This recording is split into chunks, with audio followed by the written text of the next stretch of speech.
You guys didn't know each other until you met here, right? That's right. That's right. Did you know of each other? I knew of her. In fact, Yes. my former general manager at KPRC in Houston was her general manager in Indianapolis. Okay, and if you're listening, that's Dominique talking. Well, they can't see you. I They know, I know, don't yes, know. yes. So was she on your radar? Yes, she was. Pension? Her general manager who hired me in Indianapolis told me about her in 2021 when she was getting ready to leave broadcast news. Right before I was getting ready to leave, he said, you need to check out this young lady because she's doing some amazing things on YouTube. I looked her up. So when I came here and I was told she was going to be my co-host, I said, wait, that name sounds familiar. I looked it up again and there she was.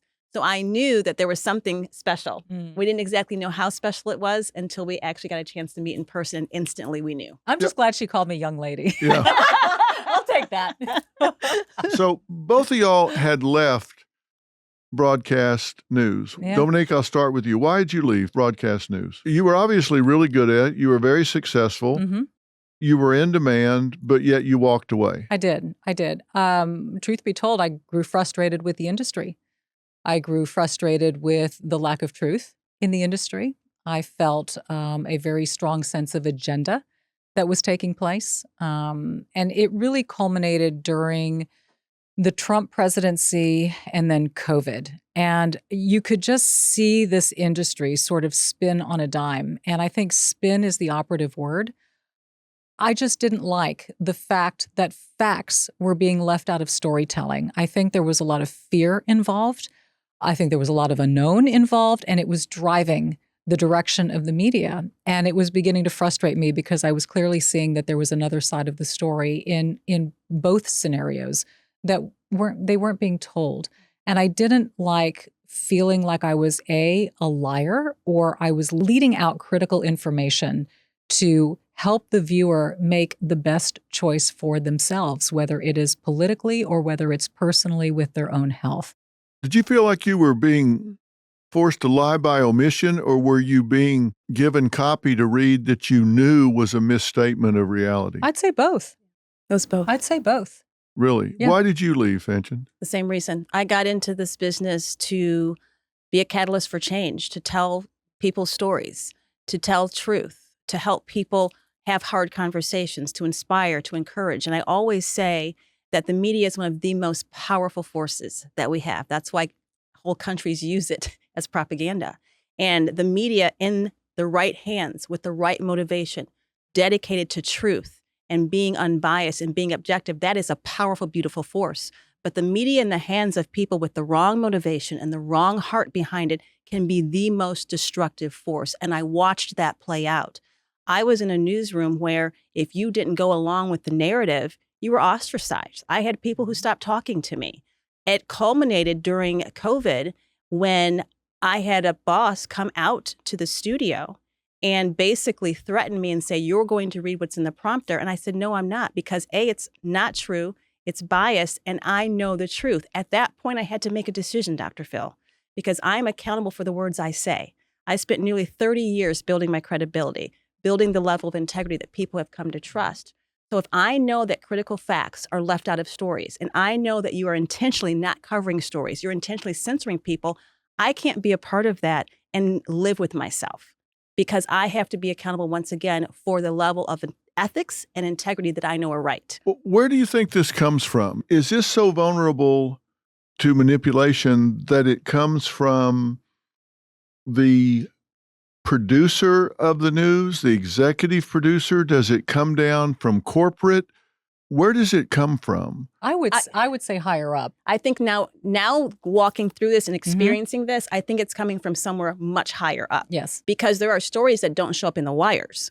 So what happened when I was there and we were getting ready to leave, I had to watch news 24/7. I had to watch every article. I had to watch every press conference, because I had to know walking into the newsroom when I opened my show, well, this is missing, this is missing, this is missing. I wouldn't have known that if I didn't take the time when I was not at work to be watching every single thing that was happening, because I needed to be armed with all of the information so I knew what was not in the wires. I knew we were ignoring certain stories, opportunity zones, or whatever the story was. I had to say that. And when you would ask the producers, well, why aren't we covering this today?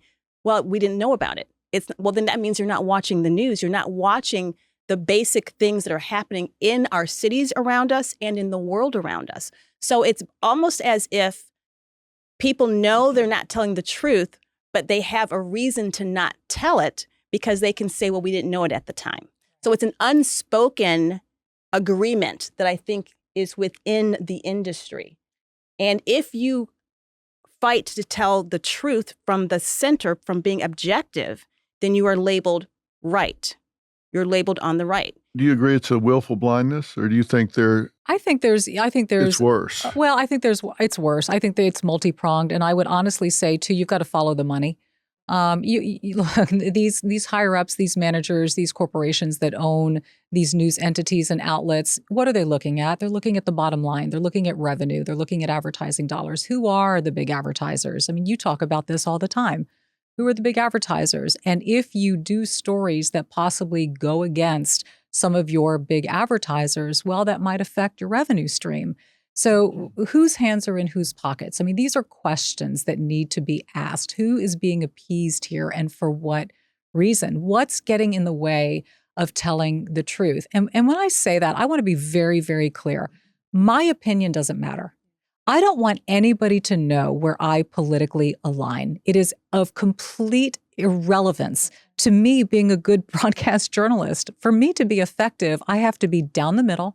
I have to be willing to understand and look at both sides and ask hard questions of both sides.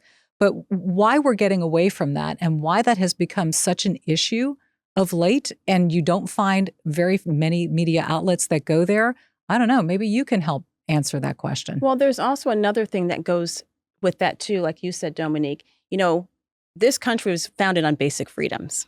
We have the freedom in this country to make educated decisions. Once you have a media and an entity that is willing to manipulate what the truth looks like, that's willing to omit information, you are fundamentally robbing people of their basic right to make fully educated decisions. And that is ethically wrong when it comes to the tenets of basic journalism. But that is what is happening, and it's happening so much that it has become the norm within the industry. And anyone who has the courage to stand up against it or to speak out against it is going to face retaliation. And sadly, that is what the industry has become. You know, if you look now at the news outlets that are successful, they take a position. Correct. Yes. If you've got someone that tries to skate down the middle and just stay on that tightrope that doesn't try to influence the viewer, just stays down the middle, they're not very successful. Those that are successful take strong positions and they speak, it's like preaching to the choir. People that like to hear their point of view reinforced and echoed back to them, they go where they're going to hear what they want to hear. And so we do live in these bubbles. It seems to me that the viewer has to own a lot of this because they reward that behavior. Those that take that one-sided strong position get rewarded with high ratings. And those who try to balance it in the middle, it's like, well, I don't know what they're saying. I can't tell. I don't feel comfortable hearing from them. I'm not getting reinforced. I'm not getting comforted by the message. And so they look for somebody to tell them what they want to hear. It seems to me that the viewer has to own part of this. The viewer complains about it. I complain about it. Yeah. But when something happens, where's the first place you go? I mean, do viewers go where, I'm going to be told what I want to hear, or are they going to go where they're going to be told what they don't want to hear if there's a crisis? When the assassination attempt occurred on Trump, I, by design, clicked through the different news outlets to see what they were saying. Those that are decidedly anti-Trump were saying shots fired at Trump event. They wouldn't even say assassination attempt. No, they weren't saying he was shot. They were saying shots fired. Shots fired. Yeah. One was saying, loud noises. It could Yeah. be fireworks. It could have been shots. It could have been fireworks. One said he fell. I saw a headline that said he I fell saw on stage. one Or that- shrapnel yes. or glass. Then Director Wray from the Mhm. FBI went before Congress just last week and said, we don't know if he was shot. Yeah. It could have been the teleprompter Yes. Right. glass. Now, the teleprompters weren't shattered. Mm-mm. You could see them intact. They hadn't been hit.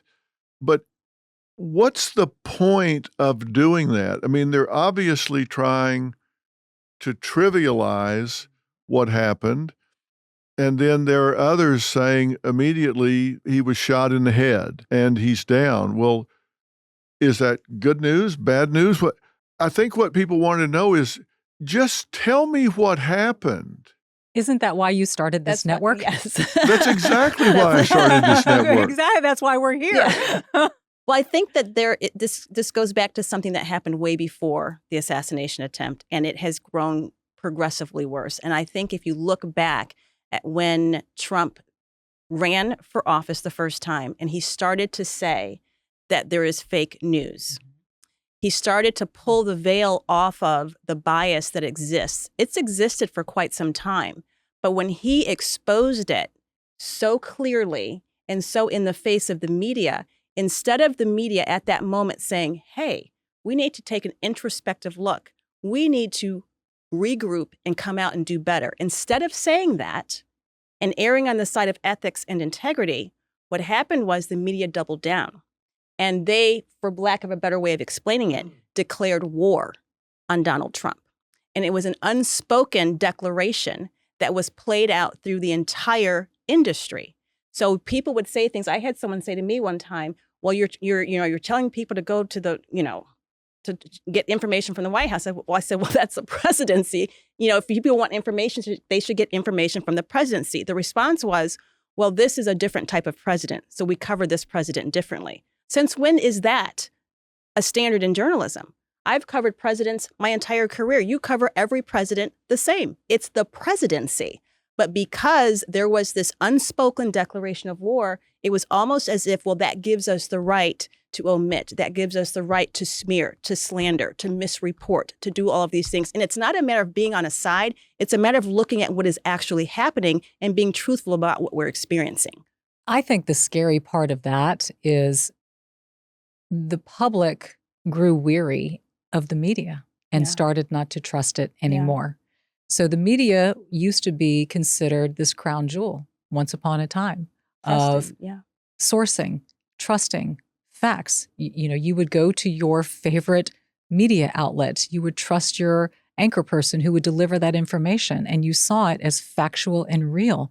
Now, nobody knows what to believe anymore. So here's the scary part. You have a whole younger generation that really doesn't consume or digest as much news as, say, we do. And now everybody's on these and they're scrolling. And now you've got people getting news from TikTok and all of these different sources. So how do we even know what's right?